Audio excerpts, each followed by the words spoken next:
नमस्कार। हमने पिछले वीडियो के अंतर्गत पढ़ा था कोशिका के अंतर्गत कोशिका के प्रकार यानी संख्या के आधार पर कोशिका कितने प्रकार की होती है। तो संख्या के आधार पर हमने देखा कि कोशिका दो प्रकार की होती है। एक होती है एक कोशिक, जिनका शरीर एक कोशिका से बना होता है, उनको एक कोशिक कहते हैं। और वे जीव जिनका शरीर एक से अधिक कोशिकाओं से बना होता है, उनको हम बहुकोशिक कहते हैं। जैसे मानव शरीर के अंदर कुछ कितनी कोशिकाएं होती हैं, तो अरबों खरबों की कोशिकाएं मानव शरीर के अंतर्गत होती हैं। हमने उदाहरण भी किया था, जैसे अमीबा है, पैरामीशियम, यूग्लिना, ये सब कुछ एक कोशिकीय जीव हैं। मानव में भी कोई ऐसी संरचना है क्या जो एक कोशिकीय संरचना का उदाहरण है? तो उनमें जीवों में क्या अंतर है, तो वो भी हम आज इसके अंतर्गत पढ़ेंगे।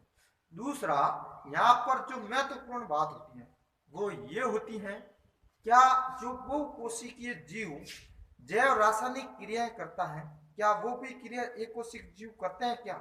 हाँ जी बिल्कुल। एक कोशिक जीव भी वे सभी आवश्यक क्रियाएं करता है जो बहुकोशिकीय जीवों द्वारा की जाती हैं। यानी कौन कौन सी क्रियाएं? जैसे भोजन को ग्रहण करना है, अंतर ग्रहण करना, अंदर की ओर लेना, उसका पाचन करना है, श्वसन क्रिया करना है, उत्सर्जन क्रिया करना है, यानी कि वृद्धि करना शरीर की, भोजन के पाचन के द्वारा उत्पन्न ऊर्जा का शरीर के अन्य भागों में पहुंचाना, ये सभी क्रियाएं हैं एक कोशिकीय जीवों में भी होती हैं और बहुकोशिकीय जीवों में भी होती हैं। तो हम कहेंगे अंतर क्या रहा एक कोशिक और बहुकोशिक में? तो एक कोशिक जो जीव होते हैं उनके अंतर्गत ये सब क्रियाएं होती हैं, वो कोशिका की एक सामान्य सत्य से होती है। यानी कि एक कोशिका है तो उस कोशिका की सत्य से ही हो जाती है। लेकिन बहुकोशिक जीवों के अंतर्गत इन सब क्रियाओं को करने के लिए अलग अलग अंग पाए जाते हैं, या हम उनको कहते हैं ऊतक पाए जाते हैं। वे सभी क्रियाएं जीवों में करने बहुकोशिकीय जीवों में एक विशिष्ट कोशिकाओं के समूह द्वारा संपादित होती हैं। उनको हम क्या कहते हैं? उनको हम कहते हैं ऊतक।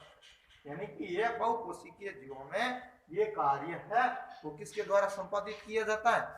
ऊतकों द्वारा संपादित किया जाता है। ऊतक कौन कौन से? ऊतक की परिभाषा, ऊतक किसको कहते हैं?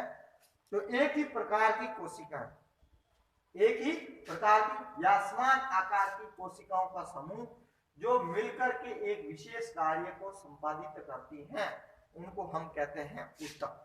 यानी कि वह कोशिकाओं का समूह होता है, उसमें एक कोशिका नहीं होती है, एक से अधिक कोशिकाएं होती है। किसमें? ऊतक के अंदर में कहीं एक से अधिक प्रकार की, एक लेकिन होती एक ही प्रकार की कोशिकाएं हैं। उन मिलकर के किसका निर्माण करती हैं? कोशिकाएं।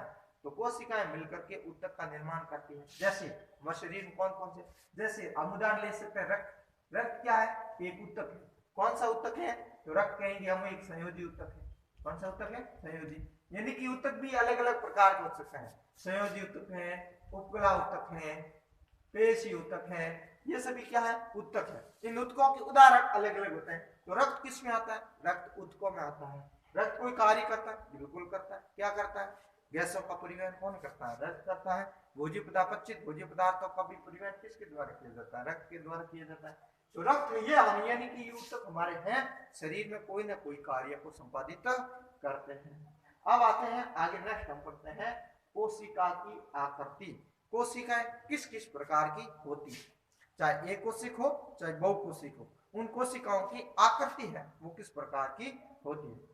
तो कोशिकाएं गोल चपटी, यहां लिख सकते हैं हम, देखिए सामान्य है ना, ये नहीं कह सकते फिक्स क्या इस तरह की होती है। सामान्य तो गोल हो सकती है, चपटी हो सकती है, लंबी हो सकती है, जिसके सूर्य शाखाएं निवित हो सकती हैं, बहुत सारी शाखाएं निकल सकती हैं। तो सबकी कोशिकाएं, सभी कोशिकाएं एक प्रकार की नहीं होती। कुछ कोशिकाएं सामान्यतः गोल होती हैं, जैसे रक्त आपने देखी होती है, रक्त होती हैं वो रक्त कोशिकाएं गोलाकार होती हैं। ये पूछ सकता है रक्त कोशिकाओं का आकार कैसा होता है? तो गोलाकार होता है। रक्त की एक बूंद देखते हैं तो वह एक गोल होती है। कुछ कोशिकाएं लंबी और जिनके दोनों सिरे क्या होते हैं? नुकीले होते हैं, अर्थात इनका आकार कैसा होता है? तर्करूप होता है। कैसा होता है? तर्करूप। इनके दो बीच में से तो बड़ी होती है, लेकिन दोनों सिरे कैसे होते हैं?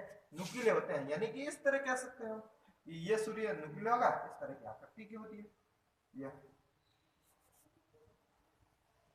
इस तरह की आकृति होती है। यानी कि ये सिरे क्या हो जाते हैं? नुकीले हो जाते हैं। सभी कोशिकाओं में ध्यान रखना ये क्या पाया जाता है, केंद्रक पाया जाता है। अंदर की ओर क्या पाया जाता है, कोशिका द्रव्य। आगे हम करेंगे कि कोशिका कैसी होती है, इसमें कौन कौन से पदार्थ पाए जाते हैं, तो ये भी हम आगे पढ़ेंगे। तो ये ऐसी कोशिका कौन सी है, जैसे पेशी कोशिका। पेशी कोशिकाएं हैं, इनका आकार कैसा होता है, लंबी होती है और इनका आकार तत्व रूप होता है। पेशी कोशिका के अंतर्गत पेशी कोशिका अलग अलग प्रकार की होती हैं। अस्थि की पेशी होता है, पेशी कोशिका में अलग अलग प्रकार होते हैं इनके भी। कुछ कोशिकाएं होती है शाखान्वित होती है, यानी कि शाखाएं निकली होती हैं। उदाहरण के लिए तंत्रिका कोशिका। तंत्रिका कोशिका तंत्रिका तंत्र की जो मस्तिष्क होता है उसकी संरचनात्मक और क्रियात्मक इकाई होती है, उसको हम कहते हैं तंत्रिका कोशिका। जैसे मानव शरीर की संरचनात्मक और क्रियात्मक इकाई क्या होती है, कोशिका, वैसे ही हमारा जो शरीर है विभिन्न तंत्रों से मिलकर बना होता है। उन तंत्रों में भी एक तंत्र होता है तंत्रिका तंत्र।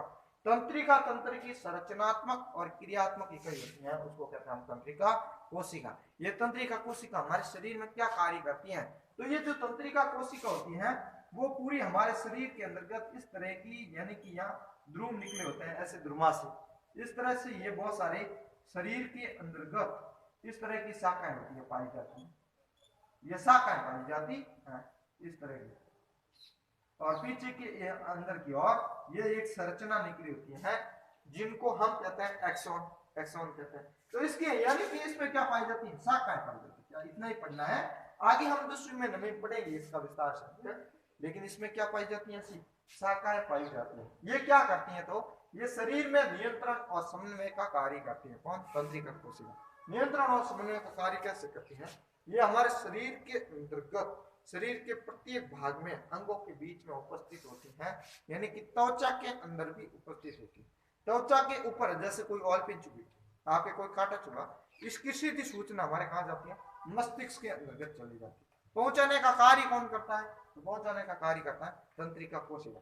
यानी कि कह सकते हैं संदेशों का स्थानांतरण करना कौन करता है, तंत्रिका कोशिका। कौन से संदेश, शरीर के बाहरी वातावरण में होने वाला कोई भी उद्दीपक जिनसे जंतु प्रभावित होता है, इन उद्दीपकों को मस्तिष्क तक पहुंचाने का कार्य कौन करता है, तंत्रिका कोशिका करती है। कोई आप देखते हो कोई भैया पास में रहता है, धीरे से और भी चुभा देता है, सीधी ठेस हमारे तुरंत पता चल जाता है, और इसकी ठेस कहाँ पहुंचती है, मस्तिष्क में। वहां पहुंचने का कार्य किसने किया, इन संदेशों का स्थानांतरण किसने किया, तो इसने किया है तंत्रिका कोशिका। अब कई बार कुछ शरारती बच्चे होते हैं, कहीं कहीं की चमड़ी जब मर जाती है, त्वचा मर जाती है, तो वहां पर कितने ही गुद्दे डाल दीजिए आप, प्रकाश से ऑलपिन से चुभते रहिए, कोई प्रभाव नहीं पड़ेगा। क्यों नहीं पड़ता है, क्योंकि वहां की पहले कोशिकाएं क्या हो गई, मर गई। जहाँ की कोशिका मर जाती है वहां तंत्रिका कोशिका भी क्या हो जाती है, साथ में मर जाती है, उनका कोई प्रकार का कोई आवेग उत्पन्न नहीं होता है।